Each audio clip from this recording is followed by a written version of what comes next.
Welcome to Lakeshore Focus, a weekly show highlighting important events, interesting people, and key issues in our region. I'm Keith Kirkpatrick. We read about gangs in our region. We hear about the crime, violence, and fear associated with their activities. Yet, what do we really know about these groups, and what is being done to control their impact in our communities? With us on this show are two people who can talk with great confidence about this subject. Tom Branson, who is a project director for the Violence Intervention Program for the Lake County Sheriff, and Patrick Sabaitis, who is a former gang member and founder of the Sabaitis Educational Institution. Welcome to both you guys, and I guess first of all, I got to figure out which one. I guess the badge gives away that you're the cop, Tom. Is this right? 50-50 chance. You know, 50-50, because actually I thought he was dressed a little nicer. He does look better, yes. You know, he does, but you are carrying the gun, so I don't know what that means. Well, I'm sitting across from a former gang member. So is it good to It's be comfortable, armed? yes. So I should feel safer? You should. Oh, okay. So, you know, the first thing, when Tom and I had a conversation about I said, you need to bring somebody on. He goes, that could be a little challenging. How did we manage to get you to come on and talk about this? I actually met Tom at a Crime Watch meeting. I was actually going over there, you know, because our organization gives out pamphlets and brochures and cards to parents and other community organizations for gang prevention and intervention. We run a mentor program. It's called Reclaim Our Kids. So, but the thing is, that's how you met Tom. Correct. But we actually had somebody else even lined up for this, and at the last minute, the person didn't want to come on and be seen on TV. So you're willing to do that. Correct. Most don't come on TV because they're worried about maybe they told on somebody, or by them being a part of a gang or even coming away from that, feel that, okay, that there's some narc, or they might reveal something that could be incriminating to themselves or other gang members. And then that's where there's a hit on their life to take them out. So how often do you have interaction with former gang members? Almost daily. Okay. How does that fit into what you do, the former gang members? Well, Keith, a lot of these kids that are gang members now I've known since they've been about this high. And I've seen them grow up, and I've seen the obstacles they've had to try and overcome. And I'm daily in the North community, Gary, Hammond, East Chicago, and I run into these folks daily. So I have a daily contact with several of them from different factions. Just for our audience reference, you've had a pretty long, illustrious career. Can I use the word illustrious in there? It sounds complimentary. It sounds yes. good. Yeah, it is complimentary. I like that. Just real quickly, your police background has been what, Tom? Mainly my forte was homicide investigations. I commanded the Gary homicide team, and I retired as the deputy chief after 23 years. I was also the chief investigator for the Lake County Coroner's Office. And so the cycle of violence and death is something that I've seen all too frequently. Okay. And you've been with the sheriff's office how long now? It's going to be 2 years, the end of June. Okay. And you're specifically, what are you doing? What is your calling as this project director? My primary focus now is gang awareness and consequence education in the schools, churches, and community groups, much like what Patrick's doing. I give my perspective from law enforcement, and obviously being a senior member of society, I've seen a few things over the years. And I think this is a good balance and complements each other. I can relate to certain portions of the audience based on the fact I'm grandfatherly and I'm a law enforcement officer. Now that'll turn some people off, where his approach with the younger gang members, former gang members, he can relate to them on a different level. So we reach a happy balance there. So how long were you involved in gangs? I was involved in gangs for about 7 years. Okay, starting at what age? 10 years on. So 10 through 17. Yeah. My math's pretty decent, right? That's good. That's really good. So, but you've been out of it now for, you're 30-something? 32. Okay, so you've been out of it for 15 years or so. Yeah. So what got you out? I started going, actually a former gang member came and began to share and say, you know, you don't need to be in this environment. And I actually listened to him, but prior to that, people always, law enforcement, oh, you don't need to be out here, this isn't healthy for you, and et cetera, and church groups. But when it was somebody that came from, you know what I mean, where I was involved in, I actually started listening to him. So when you were 16, let's go back to 15, can you think back 15 or 16, all right? And a guy like this came into your school or wherever you were and started talking about you need to not be in gangs. What did you think of somebody like that? I didn't respect law enforcement. because of bad experience with officers slamming you on the cars and really acting really ignorant. You know what I mean? Why do I want to listen to somebody that, yeah, at the end of the day, they're doing their job, but there's probably a better, more polite way or more somewhat to do it. Maybe they're concerned about their life, but it's that real, hatred towards them. So when you hear that, Tom, and you probably never slammed anybody against a car, right? So when you think back about how you've dealt with gang members in the past when you were doing this, or what do you say to some of the other officers about that kind of reaction? If it's excessive, like Patrick just said, it's not very tasteful. There's a lot of adrenaline pumping when you go up against a gang member. You don't know what they're carrying. You don't know if they're doing counter surveillance and somebody's watching you and you're caught between him and your counter surveiller. So there's a quick heartbeat and you want to get in there fast and furious and take control. Excessive stuff doesn't work. It doesn't leave a very good impression, as he just told you. Mm-hmm. But you still have to be tough because there's concern here. But on the other hand, some of that toughness is he's reacting and going, I don't like this. Well, you have to take control because in the gang members' world, they're in control. And law enforcement has to show that they're in control. And so you've got these two thunderheads clashing, but it's a very dangerous situation in a lot of cases. Is that a pretty good description of it? Correct, because they're coming into that particular neighborhood, whether it's a few blocks, 1 block, or whatever. So the gangs have taken ownership. That's their hood. You know what I mean? The stuff that peddles on in there, the various things that go on, that's their neighborhood. So anything outside of that, former gang members, law enforcement, anybody that's contrary to their belief system, you're in opposition. So you're going to have to leave or convert over. How big is this problem for our region or for the Chicagoland area or whatever? Right now, we've joined forces with the Cook County Gang Task Forces, and we're trying to compile database. Right now in Lake County, we've got about 12,000 identified gang members in our database. Now with the trans-border crossings of the gangs, it's going to be really tough to increase that. That's like a huge army. Well, to be honest with you, there's over 33,000 gangs in the United States, growing at about 40% a year, and that was a 2012 statistic. Wow, but 12,000 kind of in the Chicagoland. That's just in the Tri-County area, Okay. Lake Porter and LaPorte County. Those are just the identified ones. These aren't the ones that are That's cropping up. Lake Porter and LaPorte. That's Right. not Chicago. No, 12,000 in here in Northwest Indiana. and it's growing, yeah. Wow. So can you talk about what gang you were in? I was in the Latin Kings. Okay. Isn't that like one of the biggest? It's one of the larger ones, yes. Okay. I mean, do they internally talk about how many members they have? I mean, is that kind of talked internally when you were involved in it, or you even hear that today? You do, because they tell you what chapters or what sections or different states that things are going on, and at times there's meetings that you have that gangs are coming from different states, just talking about business or what's going on in them areas. So what's your view of when Tom says there's 12,000? I mean, does that sound like that number's high, low? He says 12,000. That's 12,000 that's on file that's got arrested. Now there's others out there, like he says, that that haven't got caught up or kind of under the radar. So there's actually, that number's probably even higher than that. It's sad to say that, but that's kind of reality. So is somebody like him in your database? Somebody like him? Like Patrick? Oh, yeah. Okay. Is he counted as part of that 12,000 because he's now out? No, these are active gang members. These are active right. gang members, so Yeah. someone like him really is His not file part will of that. never go away because he can always go back into the life. So Does that happen very often? Some do go back into that lifestyle. So it's kind of like an uphill battle with me, running this organization, reaching out to these kids, because when people hear former gang member, that's that stipulation, gang member. So they're like, this guy's shady, or some cover up for some kind of drug deal, or even recruitment to gangs. Maybe this is some kind of front for something. So it's going to be a continual uphill battle, but working with Tom and other agencies and other community groups, they begin to see that our organization is legit and what we're doing with the impact of Northwest Indiana as well as Chicago.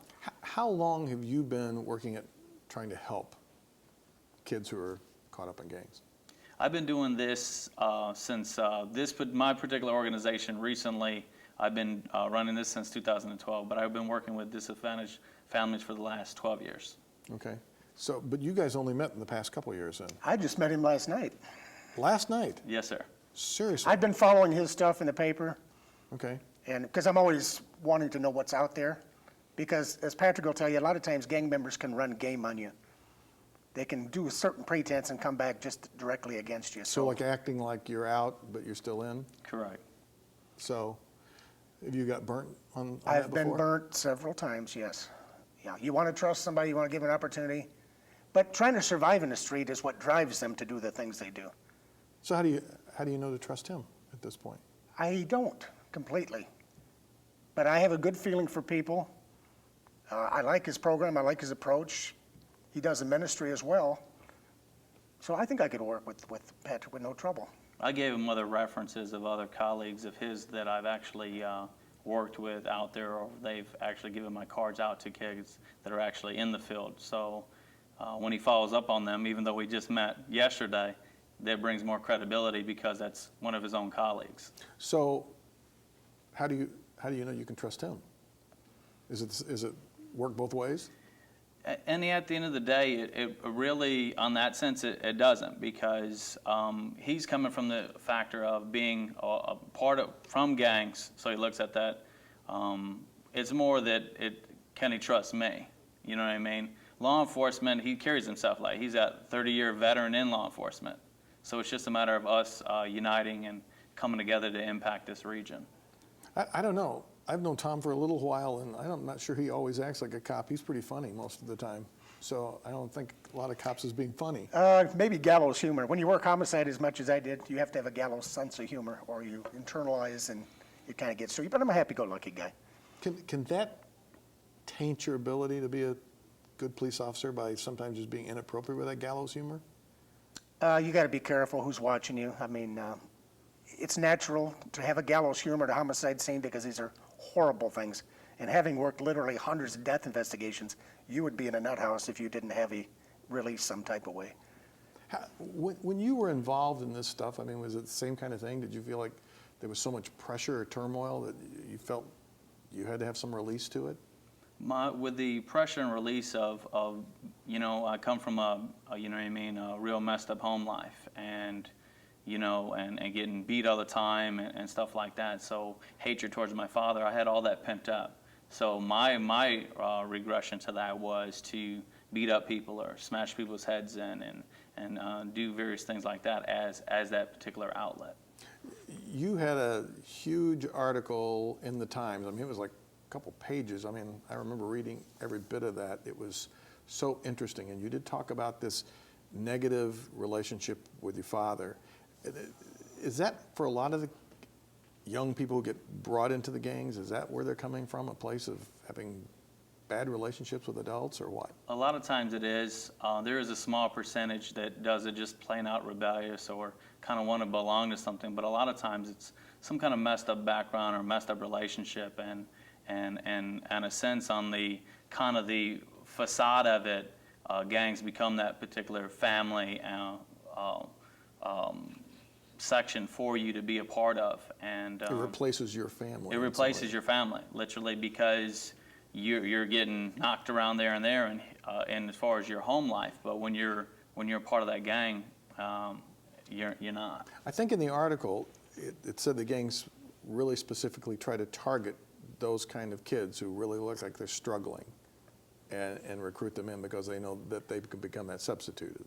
They can, but a lot of times these guys that are coming in that end up hanging out with others that are going through that struggle. So they end up going into the gangs together. So a lot of times you've got even cliques within a gang because they're friends or they grew up in the same neighborhood or on that particular block. So you're always hanging out with each other. So who is your message primarily to when you're doing the education kind of things? Tom, are you trying to get to the young people and say, here's what happens and beware, or are you trying to get to some of the adults and go, quit treating your kids so poorly? If my target audience is parents, then I have a different message to give them, to make them aware of what gangs are about. You're talking to a lot of people my age or maybe even a little younger, they have no idea what gangs are about. They've never experienced them. When I'm talking to the kids, I'm talking to them about consequence and what can happen to them. Serious bodily injury, incarceration, or death. I've never known a successful gang member in 30 years. So there's a different message to the different target audiences, and we hope to reach as many as we can. Does that message Do you think that message makes a difference to kids, saying you can get arrested, you can get killed? It does, depending on who it's coming from. Where in law enforcement, like you said, there's a percentage that's going to listen to them. But at the end of the day, a lot of these kids that have come from a turmoil home or involved in gangs, they're not really trying to hear something he's got to say because they already got a bad experience with law enforcement, so they already got this wall built up. For like myself or other team members, part of my organization that's come from that turmoil, whether they've been involved, been in prison and come out of that stuff, have got shot or stabbed, or been a part of that or abusive home, you've got that connection right away with them because that's the struggle they're going through right now, and you've come away from that and know how to come out of that or basically get deprogrammed. So what Tom is doing to the kids who haven't kind of crossed over to that one side yet, that message could really have an impact. And then what is your message to parents?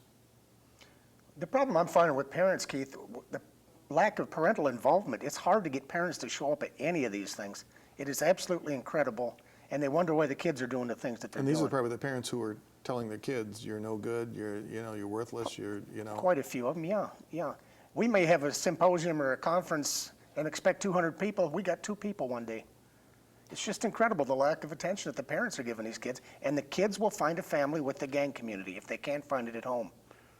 So it's almost like a no-win situation if they're coming, if the gang are drawing from these kids who really come from these dysfunctional situations, and it's hard to get a message across to the dysfunctional families. And what do we do? That's where our organization kind of plays a key part in that, because all of us coming from that have the expertise or been involved in these various facets and know their tactics. At the end of the day, that's what gets some of them nervous, because we're utilizing or have that knowledge to go in there and basically extract them out or deprogram what's been programmed and the violence that's been programmed in them to be like that, or their character or the way they respond. So we're able to go in there, or even on the preventative factor, because they're like, oh, okay, because a lot of times all the gangs are connected, even down to Chicago. So if somebody says, hey, he was a part of this, he ends up knowing his cousin or a relative or somebody else in some part of the city. So by them knowing that you were involved in that, they're like, okay, they're actually listening because they realize that you've been there, you've done that, and you're successful in life. Whether you, like some people in our organization, are chefs or businessmen or construction companies or ministers. In my case, I'm a minister of a church. I started this organization because I'm bearing kids that are 10, 11, 15 years old. Over the years, they begin to eat at me. So I said, you know what? I've got to rise up and do something to begin to slow the train down. Can I stop it to be nice too? But I definitely can slow it down to the place where it doesn't look like it's moving. So are you doing all your work in Northwest Indiana? Northwest Indiana and Chicago. In Chicago. Yes, sir. So do you work, Tom, and then if part of the alternative is that these kids come from these difficult families, do you work with the Boys and Girls Clubs and Scouting and any of the schools or any of these places that have these productive activities for these kids to get involved in? Yeah, I'm on the board of Communities Organized for Family and Youth, and I'm also associate with the Boys and Girls Club. We do a lot of things with the kids, foster group homes. You use the word alternative, and that's the sticky point with me, because I can preach to these kids all day long, but some of these community leaders have to provide them some kind of an alternative. Okay, you're telling me not to do this. Where do I go? What do I do? A lot of the parks are in disarray. There's no jobs around. I mean, it's a bleak picture, but what he's doing is a counterbalance, and he's finding some creations for these kids to do some good things. But that's one of the messages that we need to get to our audience, I guess, is we need to be providing these kind of alternatives. What other kind of alternatives do we need to be providing to these kids? Jobs, various other, like before there was a lot of different skating rinks. There was a lot of other avenues as far as pool halls and various things within this region that have, lack of business or whatever was shut down, and now it's not here. So at the end of the day, yeah, you can have baseball, but when the lights come on, or the street lights, then what do? Where do they go in that sense? What other kinds of things do you think we need to have for kids, besides some of the ones he named? Are there some other things we could be doing, some creative things? Well, one of the most important things is constant and consistent caring for these kids. Telling the kid you love him every day, not even if you're angry with him, you take him, you hug her, before they go out that door, because I've seen too many that never came back through that door again. Community events, making kids feel like there's somebody, not talking to them, talking with them. And that doesn't always have to be a parent. That an adult is It can so be any type of, important. anybody can be a mentor. Well, that's what we've laid out. That's the whole purpose of Reclaim Our Kids is we're getting mentors, whether they're from the business community, to show these kids that, hey, you can be an entrepreneur. And of course, when they initially come in, they come in contact with mentors that have come from that. So you have the connection right away. And then we lay out goals and aspirations and dreams to tell them they can dream again. Because a lot of times when they're involved in that stuff, their dreams have been crushed by some kind of relationship or some guardian or parental guidance that just crushed it and said, you're not going to amount to nothing. And here we're able to come in there and help kind of restructure that or rebuild that and help them reach their goals. I love that phrase, to help them dream again. In the last couple seconds, what could that dream be for some of these kids? I want them to dream about something besides an assumed destiny. They assume a lot of the gang members will never live to be 19. I want them to get beyond that assumed destiny and reach for the stars. I like that, reach for the stars. Okay, thank you both for being here and for everything you both do. You're jumping in, doing a lot with the kids, and I know that the impact you're having, Tom, at keeping all these years in law enforcement is so important to us. So thank you both for everything you do. Thank you. Thanks for having us.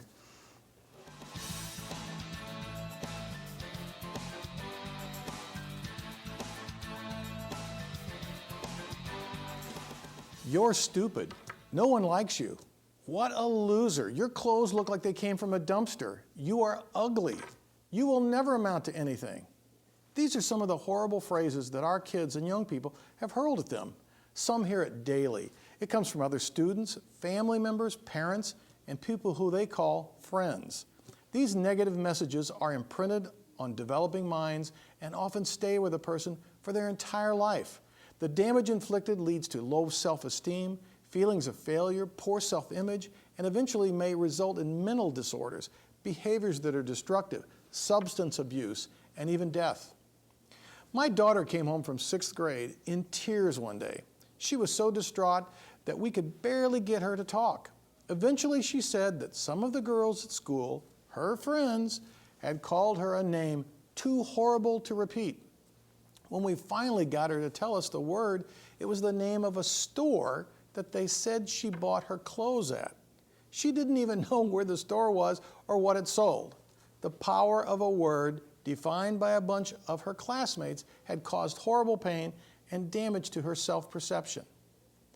At a recent session of our South Shore Leadership Center's youth program, one of our speakers told our high school students that the only voice he wanted his daughter to hear was his. He insisted that the tape playing in her head every day should be a message of, you are beautiful, you are intelligent, you are powerful. I love those scenes from the movie The Help when the actress Viola Davis repeats these words to the little girl she cares for. You is kind, you is smart, you is important. I recently caught my wife reenacting those scenes with our new grandson. She wants those powerful, positive messages imprinted on him. All of us have opportunities to convey messages to kids. It is our choice whether we say words with affirming meanings or impart words that tear down. Whatever comes out may be messages that stay with them for a lifetime. By the way, my daughter got over rather quickly the grade school incident. She assures me that she is smart, kind, honest, powerful, and the list goes on. She has the right messages in her head. With our help, other kids will have them too. We always appreciate when you watch Lakeshore Focus. Tell your friends and neighbors that you caught it at our regular time or watched it from our website. You can also send us your comments and thoughts to focus@lakeshorepublicmedia.org. Both our website and email are listed on your screen. Join us next Friday evening at 7:30 for another Lakeshore Focus. I'm Keith Kirkpatrick saying, make a positive difference in our world today.